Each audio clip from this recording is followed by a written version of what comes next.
बिस्मिल्लाहिर्रहमानिर्रहीम। अस्सलाम वालेकुम। एक्सप्रेस स्पोर्ट्स पेज में मिर्ज़ा इकबाल बेग आपको खुशामदीद कहता है। खुसूसी ट्रांसमिशन है एक्सप्रेस स्पोर्ट्स पेज की, क्योंकि इन दिनों न्यूजीलैंड के शहर क्राइस्ट चर्च में 3 मुल्की क्रिकेट टूर्नामेंट जारी है और आज इस 3 मुल्की क्रिकेट टूर्नामेंट के एक अहम मैच में मेज़बान न्यूजीलैंड ने बांग्लादेश को 68 रन से हराकर 48 रन से हराकर इस टूर्नामेंट के फाइनल के लिए क्वालिफाई कर लिया। फाइनल जुमे को न्यूजीलैंड और पाकिस्तान की क्रिकेट टीमों के दरमियान खेला जाएगा, जबकि कल पाकिस्तानी क्रिकेट टीम एक तरह से रिहर्सली होगी, प्रैक्टिस मैच होगा, बांग्लादेश के मद्दे मुकाबिल होगी, क्योंकि नवंबर में पाकिस्तान और बांग्लादेश का T20 वर्ल्ड कप में भी मैच होना है। तो अब कल पाकिस्तान क्या कॉम्बिनेशन आजमाता है, इस पर बात करेंगे। लेकिन आज जो मैच हुआ, आज बहुत सर्दी थी क्राइस्ट चर्च में, और क्राइस्ट चर्च न्यूजीलैंड का दूसरा बड़ा शहर है ऑकलैंड के बाद। और पहले भी आपको बता चुका हूँ, यहाँ जब जल्जला आया था 2000 के अवाइल में, तो जल्जले में कई इमारतें तबाह हो गई थी और तकरीबन 1500 के करीब लोग जो हैं 1500 के करीब इमारतें तबाह हुई थी और बेशुमार लोग जो अपनी जानों से हाथ धो बैठे थे। और इसके अलावा आपको याद होगा कि ये वही क्राइस्ट चर्च है जिसकी वजह से जो जैसन आर्डन है न्यूजीलैंड की प्राइम मिनिस्टर, उन्हें बड़ी दुनिया भर में पजीराई मिली जब क्राइस्ट चर्च की 2 मसाजिद पर दहशतगर्दों ने हमला किया और उससे तकरीबन 51 के करीब लोग जो है उन्होंने शहादत जो है वो नोश की। बांग्लादेशी टीम भी उस वक्त दौरे पर थी और बांग्लादेशी खिलाड़ी जो थे वो सिर्फ मस्जिद की तरफ जा रहे थे, लेकिन इससे पहले ये वाकया हो गया।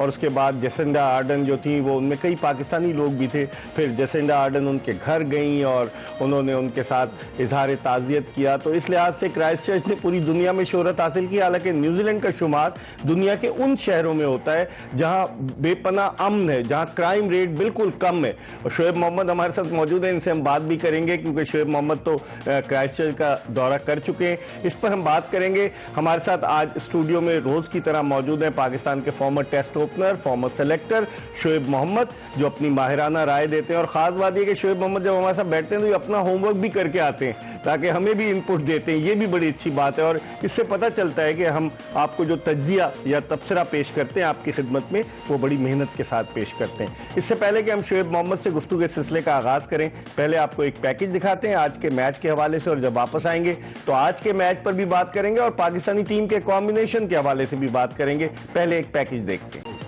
जी, पैकेज आपने मुलाहिजा किया, जुमे को फाइनल है पाकिस्तान और न्यूजीलैंड के दरमियान, और पाकिस्तानी टीम अगर ये टूर्नामेंट जीतती है तो बुलंद हौसलों के साथ पाकिस्तानी टीम ऑस्ट्रेलिया रवाना होगी, क्योंकि 15 अक्टूबर को पाकिस्तान को ऑस्ट्रेलिया जाना है। हमारे साथ मौजूद है पाकिस्तान के former test opener Shoaib Mohammad. Shoaib, आप दौरा तो कर चुके हैं ना न्यूजीलैंड का, कुछ यादें हैं क्राइस्ट चर्च के हवाले से? बड़ी जबरदस्त जगह है, स्पेशल। आप इस ग्राउंड को भी अगर देखेंगे कि दूर दूर तक कोई हाई राइज आपको नजर नहीं आती, खुली जगह और बिल्कुल फ्रेश एयर। और आप ये फील भी कर रहे होंगे कि वहाँ के लोगों के साथ जो टीवी पे हम लोगों को, तेज हवा बहुत चलती है वहाँ, बिल्कुल। वो और क्राइस्ट चर्च और वेलिंगटन में बहुत विंडी सिटी है, विंडी सिटी कहलाती, बल्कि रेडियो विंडी भी नाम उसका है। अच्छा, वेलिंगटन में तो हाँ। तो ये कि और इनका जो प्रीवियस ग्राउंड था जहाँ लैंकास्टर पार्क, वहाँ सारे हम जो मैचेस वगैरह हुए, तो बहुत ही ब्यूटीफुल मेमोरीज रही वहाँ। ये ग्राउंड तो बाद में बनाया गया शोएब, और इसमें जो पवेलियन है इस ग्राउंड में, उसको हेडली पवेलियन का नाम दिया गया, क्योंकि Richard Hadlee one of the best fast bowler of the world, बहुत ही ग्रेट बॉलर्स। उनकी एक आप क्लास में सिर्फ समझाना चाह रहा हूँ अपने व्यूअर्स को कि जब वो विकेट लेते थे तो आप पूरी दुनिया में देखें कि कोई यूं कर रहा है, कोई यूं कर रहा है, कोई पंच का थ्रू द एयर, वो बिल्कुल अपना जैसे विकेट लिया और वापस के, अच्छा जी कोई मसला नहीं। अगर आउट नहीं दिया तो कोई उनके फेस पे फेशियल एक्सप्रेशन नहीं आते थे या कोई बॉडी जेस्चर कोई नहीं देते थे। इसका मतलब ये कि ठीक है, मुझे इतना कॉन्फिडेंस है कि मैं वापस इसको आउट कर लूंगा, कि भाई एक होता ना यार, इतने देर के बाद एक मौका मिला और फिर नहीं दिया और फिर बॉडी एक्शन वगैरह होते हैं। तो वो ये उनकी क्लास थी और फिर दुनिया में माने गए अपनी स्विंग बॉल। आपने खेला उनको? मेरी 2 सेंचुरीज हैं उनके अगेंस्ट, बैक टू बैक। निपी बहुत नहीं, बहुत ही, जो दुनिया में 2 बॉलर मुझे ऐसा लगा कि ये ऑर्डिनरी बॉलर्स नहीं है, एक मैल्कम मार्शल और एक रिचर्ड हैडले। अच्छा, सर रिचर्ड हैडले। हैडले की तो हाइट थी ना, मैल्कम मार्शल तो छोटी हाइट के थे, लेकिन बहुत रिस्टी थे, बहुत फास्ट आर्म एक्शन था, तो उनका जो बाउंसर जो था वो तकरीबन डिटेक्ट करना मुश्किल होता था। और हेडली का हेडली ने भी मुझे जब मैंने 163 वेलिंगटन में किए थे तो आते ही बाउंसरें वगैरह शुरू की, तो मेरे कोई 34 में कोई 7 बाउंड्री थी और उसमें ज्यादा वो और मॉरिसन और उसमें ज्यादा चौके थे। चलें, अच्छी बात है। अब आते हैं शोएब इस मैच की तरफ। आज बांग्लादेश ने निस्बतन बेहतर कारकर्दगी दिखाई। वो जो हम और आप बात कर रहे थे कि उनके कप्तान नीचे क्यों आए, शकीब उल हसन आज चौथे नंबर पर वो बैटिंग करने के लिए आए, 70 रन उन्होंने बनाए और वो आज बांग्लादेश की जानिब से T20 इंटरनेशनल मैचेस में सबसे ज्यादा रन बनाने वाले बैट्समैन बन गए। पहले महमूदुल्लाह रियाद थे। Welcome back after the break. आप देख रहे हैं एक्सप्रेस स्पोर्ट्स पेज और हम बात कर रहे हैं 3 मुल्की क्रिकेट सीरीज के सिलसिले में आज खेले गए बांग्लादेश और न्यूजीलैंड की क्रिकेट टीमों के मैच के हवाले से, जिसमें आज न्यूजीलैंड की टीम ने 48 रन से कामयाबी हासिल की। हमारे साथ मौजूद है पाकिस्तान के former test opener Shoaib Mohammad. इनसे गुफ्तगू के सिलसिले को मजीद आगे की तरफ बढ़ाते हैं। शोएब, जो हम बात कर रहे थे शकीब उल हसन की, आप उनका स्ट्राइक रेट देखें। हालांकि उनकी टीम को 209 रन चेज करने थे, 159 का स्ट्राइक रेट। उन्होंने 70 रन 44 गेंदों पर 44 बॉल्स पे बनाए। हालांकि और कोई उनका साथ नहीं दे रहा था, जो आप ब्रेक पर जाने से पहले कह रहे थे, लेकिन फिर भी क्या बैटिंग की उसने। देखिए, उसको अपनी टीम को नेचुरली उठाना है एक वर्ल्ड कप बड़े इवेंट से पहले, और उसको अपने all the experience under his belt जो है उसने आज उसको डिस्प्ले किया, कॉन्फिडेंस दिखाया, रिफ्लेक्ट किया उसकी बैटिंग के थ्रू, गैपों में प्रॉपर क्रिकेटिंग शॉट्स खेलने की कोशिश की। ज्यादातर आप चाहे वो न्यूजीलैंड के बैट्समैन चाहे बांग्लादेश के शाकिब ने जो बैटिंग की, जो बॉल थी उनको मारा जबरदस्ती। जो होता है ना, जैसे कल रिजवान ने निकल के जबरदस्ती मारा उस बॉल को, मारने की वो रिक्वायरमेंट नहीं थी उस वक्त, लेकिन मारा। तो जो प्लेयर जो लंबी इनिंग जो खेली गई हैं, यही देखने में आया है कि उन्होंने बहुत मिल्क किया है। रन जो हैं आराम से सिंगल डबल भी लेते रहे। लेकिन मजे की बात देखें कि शाकिब की वैसे तो बात हो रही थी, लेकिन यहाँ न्यूजीलैंड का इस चीज को अप्रिशिएट करना पड़ेगा कि 13 चौके मारे और 11 छक्के मारे, ऑलमोस्ट सेम लेवल के ऊपर उनका इसका मतलब एक्सिक्यूशन ऑफ बिगर शॉट्स उनकी टू परफेक्शन ऑलमोस्ट है कि ज्यादातर छक्कों की तरफ जा रही है। खैर लकी डे भी होता है बाज़ दफा, लेकिन शोएब कता कलामी होती है। आज उन्होंने अपने कप्तान को रेस्ट कराया। हमारा कप्तान नहीं रेस्ट करता, उनका कप्तान केन विलियमसन ने रेस्ट किया, टिम साउदी ने कप्तानी की, मार्टिन गप्टिल जो इतना एक्सपीरियंस सीजन कैंपेनर है वो आज पहला मैच खेला, इससे पहले 3 मैचेस नहीं खेला। तो वो रोटेशन पॉलिसी पे अमल दरामद करते रहते हैं कि कप्तान भी आ जाए, कि अगर सपोज हमारा कप्तान खुदा न खास्ता अनफिट हो जाए तो ये कर ले। हमारे यहाँ क्यों नहीं होता है?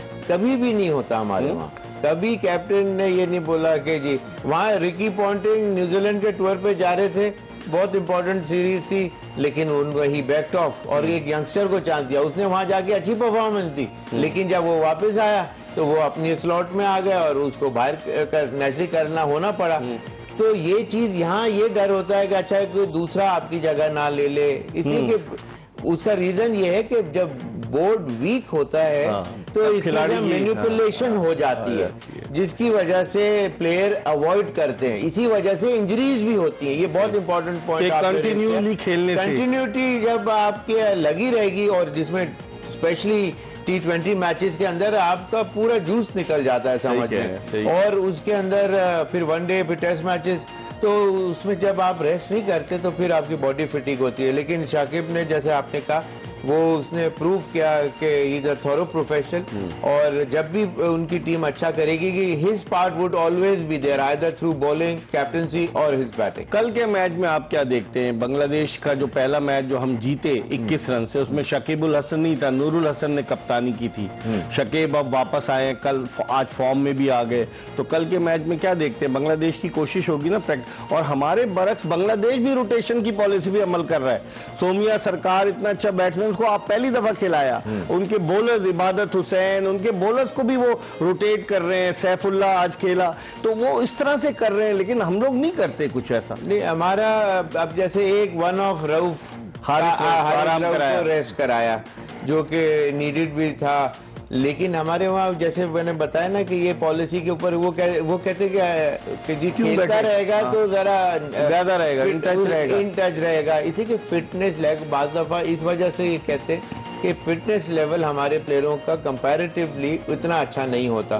तो मैच प्रैक्टिस जब मिलती रहती है तो आप इन सिंक रहते हैं। सही। और इस वजह से उनको ज्यादातर ड्रॉप नहीं किया, लेकिन ये कि बॉलर हैं और काफी बॉलिंग कर रहे हैं, अच्छी परफॉर्मेंस दे रहे हैं, कॉन्फिडेंस हाई है, तो हाई नोट के ऊपर उनको किया तो दैट्स अंडरस्टैंडेबल कि मुझे बेस्ट परफॉर्मेंस तो है, लेकिन मुझे रेस्ट कराया गया। लेकिन ये आप कल के मैच में आप क्या देखते हैं? आप कल डिफरेंट टीम नजर आएगी बांग्लादेश, जिस तरह आज उन्होंने 168 कर दी है, पाकिस्तान से पहला मैच वो हारे थे।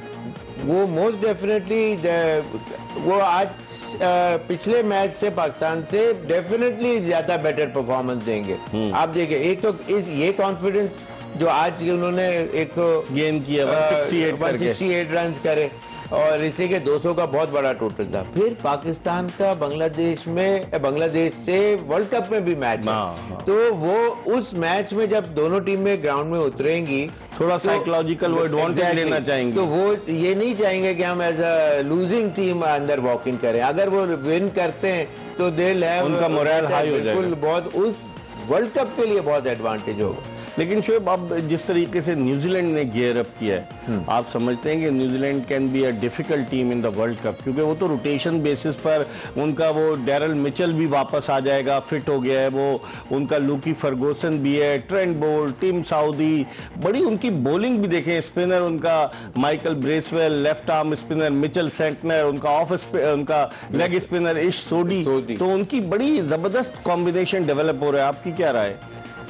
हमेशा से इनका स्टैंडर्ड कभी बहुत लो नहीं रहा। They are up there round the corner वाली बात है कि बहुत जबरदस्त है या उससे थोड़ा सा कम है, बस इस लेवल के ऊपर डिप नहीं है। जैसे पाकिस्तान की टीम में डिप नजर आता है, तो फिर किसी दिन उस जो बॉर्डर लाइन है उससे भी बहुत हाई चला जाता है वन फाइन डे। ठीक है, तो वो भी इंडिविजुअल एक्ट की वजह से, कंबाइंड टीम एफर्ट की वजह से, इनका टोटली कंबाइंड एफर्ट के ऊपर टीम चलती है, इसलिए एक लेवल नजर। ठीक है, हमारी गुफ्तगू का सिलसिला शोएब मोहम्मद से जारी रहेगा। एक ब्रेक ले रहे हैं और ब्रेक के बाद जब वापस आएंगे मजीद बात करेंगे इस 3 मुल्की क्रिकेट सीरीज के हवाले से। Stay tuned to Express news.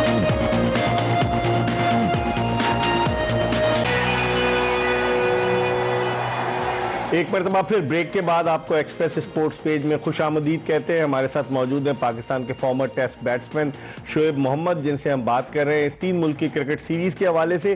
थोड़ी सी बात करते हैं आज न्यूजीलैंड की बॉलिंग के हवाले से। शोएब, ट्रेंट बोल्ट और टिम साउदी, ये तो 2 मेन बॉलर्स होंगे न्यूजीलैंड के।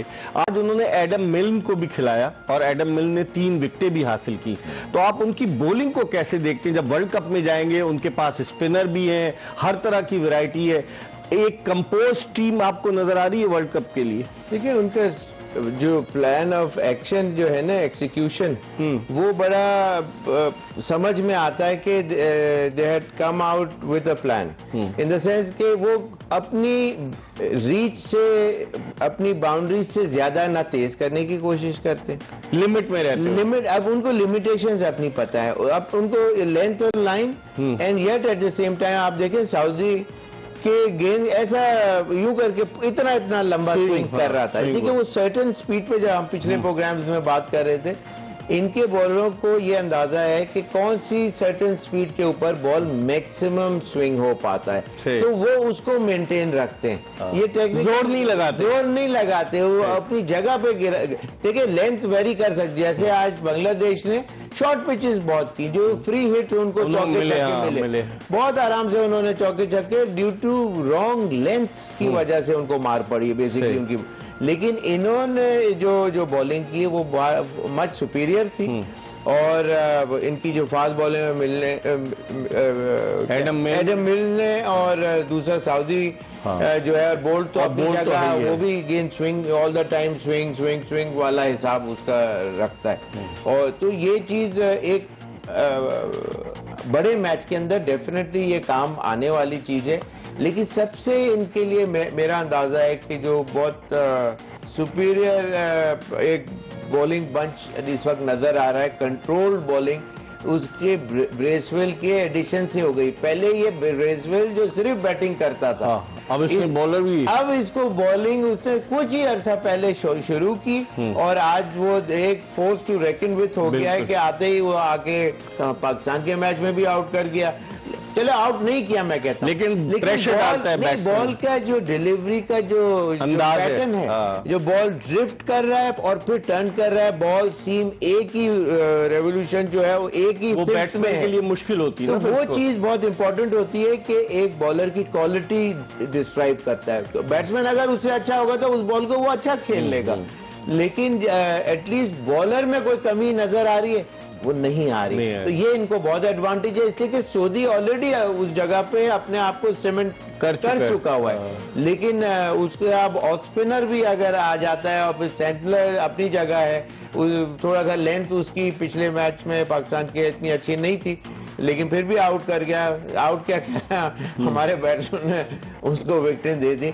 लेकिन ये कि उनका कंप्लीट बॉलिंग बंच है, सुपीरियर बॉलिंग बेंच है। बॉलिंग तो सभी टीमों के पास लेकिन उनका सुपीरियर बॉलिंग जो है हर तरह की वैरायटी है उनके पास। Left arm fast bowler, right arm swing bowler, off spinner, leg spinner, left arm spinner, हर तरह की बॉलिंग है। लेकिन शोएब वो कप्तानी के भी तजुर्बे करते हैं, जैसे आज सऊदी ने कप्तानी की, माजी में वो मिचेल सेंटनर से भी कप्तानी करा चुके हैं वो, और केन विलियमसन तो है ही उनका मेन कप्तान। तो वो अपने फ्यूचर के लिए भी तैयार कर रहे हैं, जिस तरह ऑस्ट्रेलियंस करते हैं ना कि अपने मुस्तकबिल के कप्तानों को, जब माइकल क्लार्क आया उससे पहले से उन्होंने तैयार किया होता, पॉन्टिंग गया तो कोई और आ गया, इस तरह से। तो ये आप समझते हैं कि ये उनकी थिंकिंग का हिस्सा है। उनका जो कोच है गैरी स्टेड, वो एक स्ट्रेटजी के साथ न्यूजीलैंड क्रिकेट काउंसिल से मिलकर चल रहा है आगे।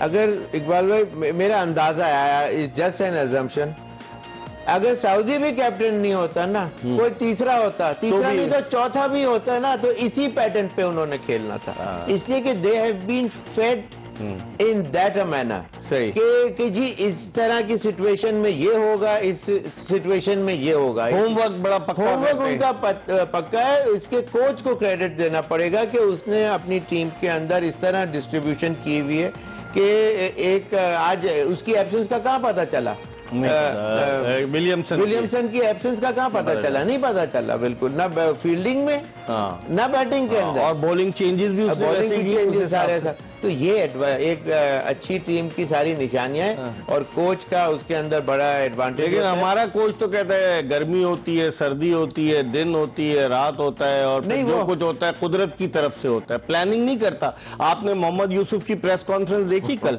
कि वो क्या कहे, हवा चल रही थी हम भी ये कर लेते, मतलब हाँ धूप निकली हुई थी जब टाइम के बादल की वजह से। बताएं यार आप, ये तो खैर लेम लॉजिकल समझ में है। क्रिकेट के ऊपर बात करनी चाहिए। क्रिकेट के अब धूप आएगी या नहीं आएगी ये तो कुदरत को ही पता है, तो आप उसके ऊपर तो ब्लेम नहीं कर सकते ना। तो बात ये है कि आपको इसका मतलब ये कि आपके अंदर इंफीरियर सेट ऑफ प्लेयर्स या उनकी जो the way they have been brought up in this circuit, तो उसमें कमी है, इस वजह से वो ये चीजें आई। आप उसको ओवरकम कराते कि धूप में भी उतनी प्रैक्टिस कराते और बादलों में भी उतनी कराते तो बात खत्म हो जाती है। एक्सक्यूज नहीं होना चाहिए। देखिए क्रिकेट की गलती तो हर कोई करेगा, ऐसा तो नहीं है कि, लेकिन आप लॉजिक दे दें कि they played better, we were inferior. लेकिन आपने एक चीज नोट की, आप शॉन टेट को नहीं भेज रही है। शॉन टेट ने लाहौर में कह दिया था कि whenever we lose badly they sent me to the press conference, याद होगा आपको। तो अब खुद यूसुफ भी आ रहे हैं, हालांकि यूसुफ पहले कभी नहीं आते थे, अब यूसुफ भी आ रहे हैं, सकलैन मुश्ताक भी आ जाते हैं, प्लेयर्स भी आते हैं। इसका मतलब थोड़ी सी हलचल तो है ना। बिल्कुल हलचल तो अपनी जगह है, लेकिन शॉन टेट ने अभी एक अपना ट्विटर के ऊपर वो लगाया है कि जी अब आफरीदी वेस्टर्न हैट्स पहनाइए, रऊफ भी तैयार है घोड़ों पे, हमारी बैटरी और फास्ट बॉलर सारे यंग गन्स जो हैं यही सब तैयार हैं, उसको भी। एक कॉलर बड़ी देर से शोएब होल्ड पर है, आई एम सॉरी। कौन साहब कहाँ से बात कर रहे हैं? अस्सलाम वालेकुम। वालेकुम अस्सलाम। मिर्जा साहब, शेख साहब, क्या हाल है, कैसे हैं? ठीक है, ठीक हूँ। अपना तारुफ करा दीजिए। सर मियांदाद बलोच बात कर रहा हूँ मुल्तान से। जी जी फरमाइए मियांदाद साहब। मुल्तान में भी मियांदाद होते हैं? जी जी सर, और मेरे बेटे का नाम है जावेद मियांदाद। अच्छा माशाल्लाह माशाल्लाह। अच्छा क्या पूछेंगे आप? सर मैं शोएब मोहम्मद साहब से आपसे ये सवाल है कि ये आप काफी तजर्बा रखते हैं शोएब साहब, सवाल मिडिल ऑर्डर के बारे में है, जो मौजूदा मिडिल ऑर्डर है पाकिस्तान की। इसमें आप क्या समझते हैं शोएब साहब के इसमें तब्दीली की फौरी जरूरत है या ये वर्ल्ड कप में कारगर साबित हो सकता है? ठीक है, शुक्रिया, आपका जवाब लेते हैं। अब तो 14 नवंबर के बाद ही होगी जो भी तब्दीली होगी। शोएब बताइए जरा।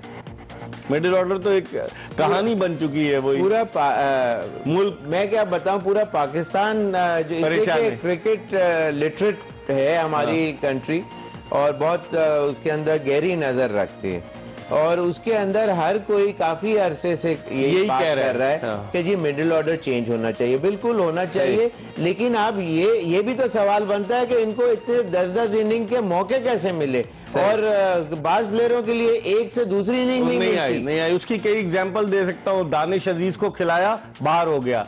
इसके अलावा सऊद शकील को खिलाया, बाहर हो गया। मतलब आप उनको मौके नहीं देते। बहुत बहुत शुक्रिया आपका मियादाद बलोच साहब। हम एक ब्रेक की तरफ बढ़ रहे हैं और ब्रेक के बाद दोबारा शोएब मोहम्मद के साथ आपकी खिदमत में हाजिर होंगे।